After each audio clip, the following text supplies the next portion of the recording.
Welcome to the Slop Temple. We pray this video helps. You start by preparing. Backup chats and export any data you might need, because removing a number can sever tied records. Once done, make sure the original phone and one-time codes for two-factor authentication are accessible so you can confirm ownership. Now open Busy and navigate straight to Account or Settings. Do not browse elsewhere.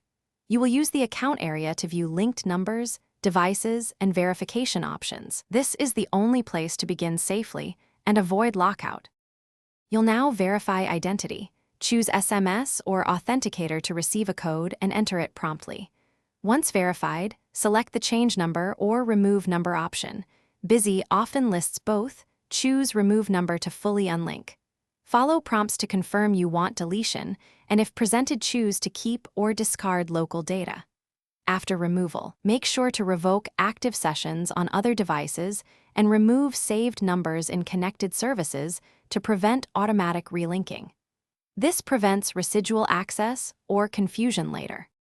You finish by confirming the number is gone.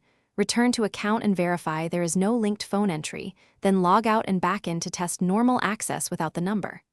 Make sure recovery methods, email, backup codes work. Update them if needed. If anything fails, clear app cache or retry on the web interface before contacting support. Troubleshooting tip: if Busy still shows the number, revoke all sessions and wait a few minutes for server sync. Then repeat removal or escalate to support with proof of ownership. Thanks for watching. Consider subscribing if we helped you.